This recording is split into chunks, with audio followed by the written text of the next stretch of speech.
Ladies and gentlemen, the American Jury and Bulldog Nation, I am honored to have a special guest with me today, Peter Bronson. Peter, welcome to the show. Glad to be here, Eric. Now, Peter, you and I got acquainted when I was doing my WLW radio days. That's right. I had you in to be an expert commentator. I forgot why I brought you in. What was the issue that I would bring you in on? I don't know. Was it anything and everything? Probably everything, like city council, and who knows, maybe it was the riots in 2001. I don't know.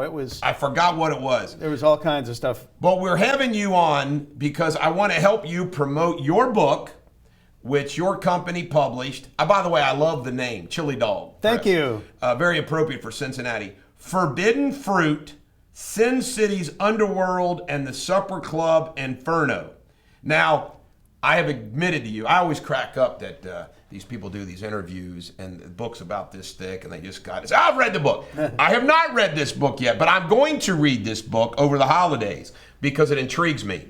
But what is the book about? Let's begin with that. What is the book about? Well, I've always believed that the Supper Club fire in 1977 is probably the biggest story in our regional history. It is, for all intents and purposes, unsolved. The experts who investigated never did come up with a determined cause of the fire. We of course have heard the popular version is that Stan Chesley brought his class action suit and determined that it was aluminum wiring.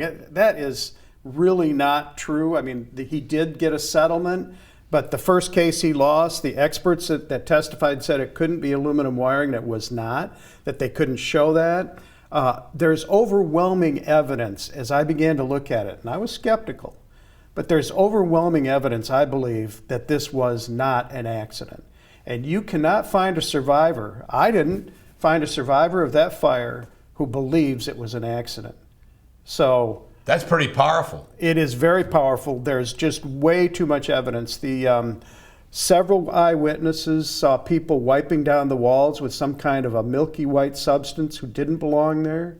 We had several also witnesses who interrupted two men who were working in the ceiling of the Zebra Room where the fire originated and who did not belong there and claimed that they were fixing the air conditioning, and that room had no AC. Okay, your contention then, relative to this book, and the story, is that the Supper Club fire was intentionally set. Yes. Do you draw any conclusions of who and why? There are many motives and theories floating out there. The one that I settled on is, I think, the most plausible, and in many ways I just lay out the facts for people so they can draw their own conclusion. Do I have a conclusion? Yes, and I think it comes through, but I think it's a balanced presentation. So what I think is probably the most plausible is that in 1977, I didn't even remember this, but there was a huge push nationally for legalized gambling going on. And the Beverly Hills Supper Club in Southgate had an ideal location right next to the new highway that's coming through. And Dick Schilling, who owned the Supper Club, was already planning an expansion for that purpose.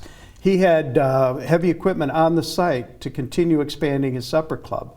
However, there were previous owners of that club who wanted it back, I believe. And one of those people was Mo Dalitz, who was the godfather of Northern Kentucky during the mob years. He was one of the principals, the founder of the Cleveland Four mob, which included Mo Dalitz, Lou Rothkopf, Mo Kleinman, and Sam Tucker.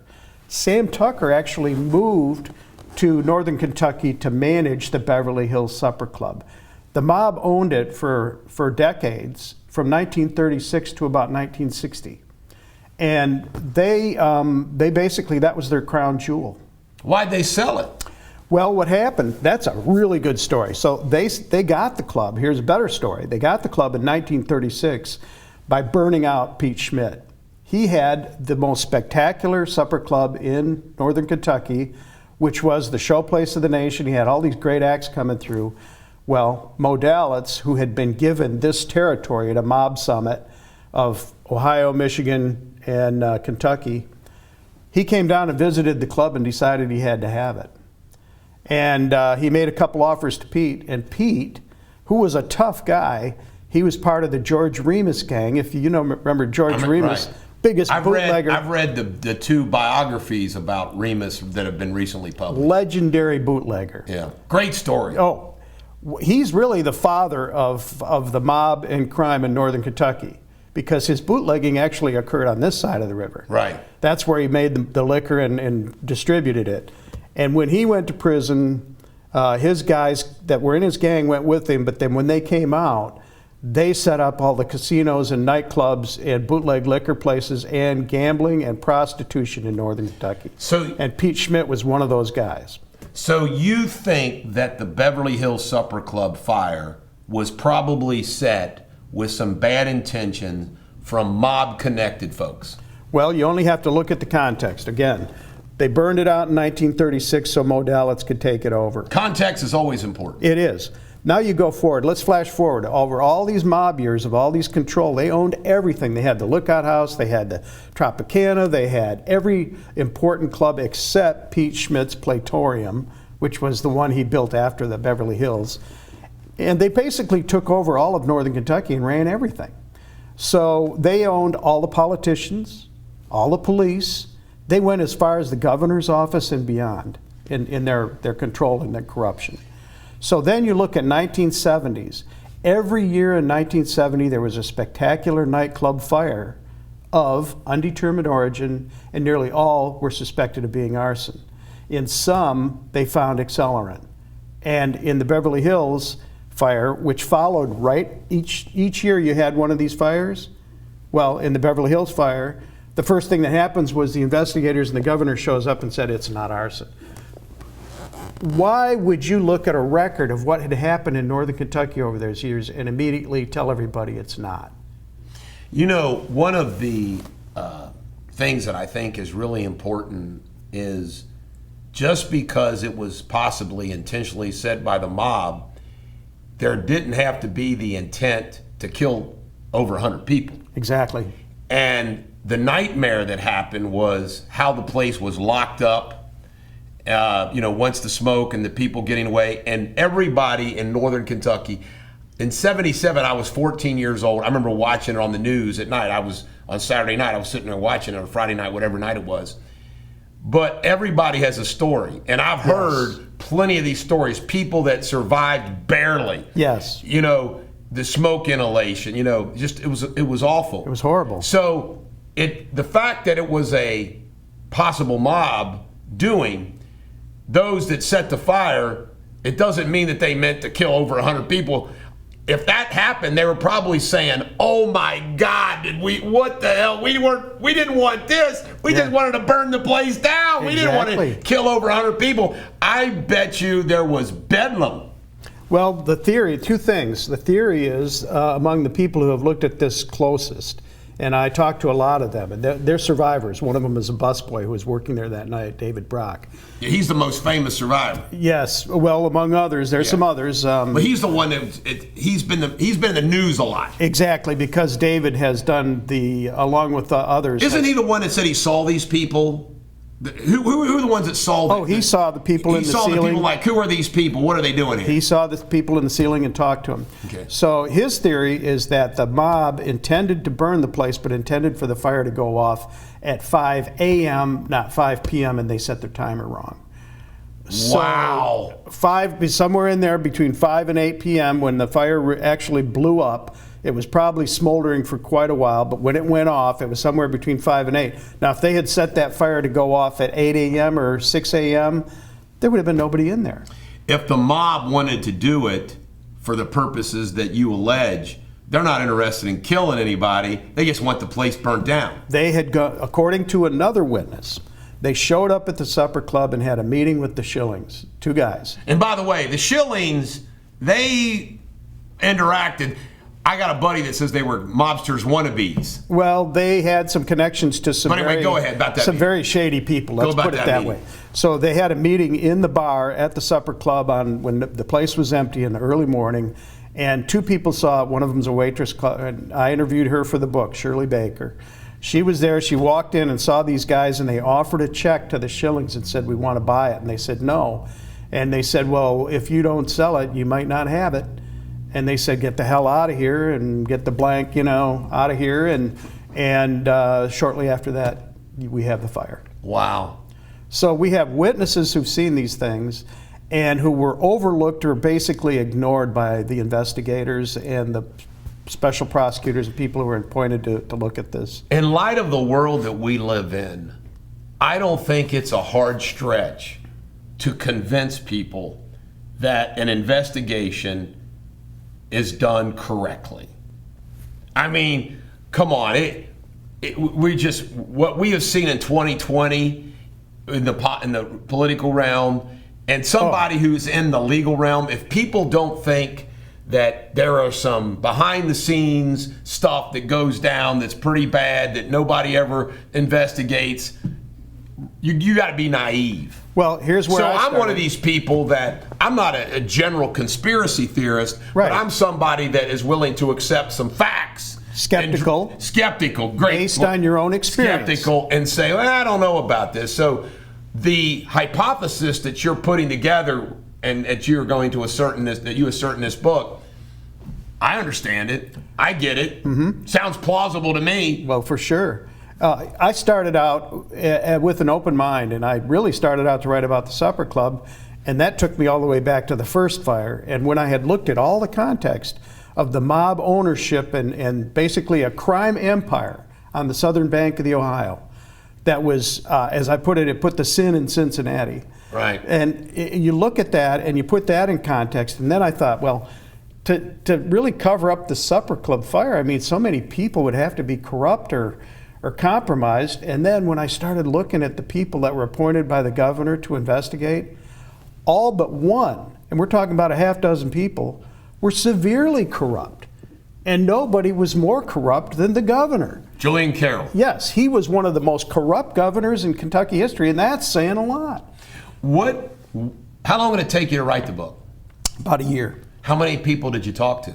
Probably 3 or 4 dozen. And you had documents and you had all that? Oh, the documents were the jackpot, Eric. I did an FOI request to the FBI with keywords, and I plugged in people like Mo Dallas, Supper Club, Beverly Hills, Northern Kentucky, Underworld, organized crime, all these things. And I got 3 discs packed with data, and on those discs were a lot of, suddenly the Kennedys pop up. Because on these discs were all these illegal wiretaps that Bobby Kennedy did as AG when he started investigating the mob. Wow. And they had actual conversations in the Desert Inn, Mo Dallas and his crew, talking about killing the Kennedys. I think one of the things that we need to point out, especially for younger people that don't remember, is that Newport was the Vegas before Vegas. It was Vegas before Vegas was cool. It was the mob before the mob. Yes. And this is some irony. I have a very close relationship with Glenn Fagan. Yeah. And his mother was an Andrews. Oh, really? Yes. Screw Andrews. Now Screw Andrews was his uncle. Really? And the stories that Glenn has shared with me, but you can't His stories must be fantastic. You can't make old buried suitcases full of cash. Oh, I believe it. Screw Andrews ended up he was in the hospital at St. Luke. Yes. And he found dead. Somebody threw him out the window. As our headline writers like to say, defenestrated. Yes. But this is an irony because Glenn is now the owner of Deters Law, and he and I are cohorts in business. My grandfather, Bud Deters, who was the editor of the Kentucky Times Star, was on that committee of 500 to clean up Newport. Really? How about and that? And here, Glenn's uncle and his family were part of the freaking mob. We're part of the mob. Is that hilarious? It is. It's what irony. Well, these families are still around, and when I did a book signing recently, person after person came up to me and told me these fantastic stories. It's like, there's no way you could reach all the people that were brushed by history with the fire and with the mob in all those years. They were telling me stories about how their mother had to move them out of downtown Newport because there were so many prostitutes and gamblers and just low-life hoods and thugs on the streets. It was like no place to raise a child. Do you cover the Sheriff Ratterman story? Oh, absolutely. The Sheriff Ratterman story is just epic. So it's epic, and it's better than you thought. I can't believe that, I always talk about that because I'm a big movie goer and TV watcher. And I watch what they turn out.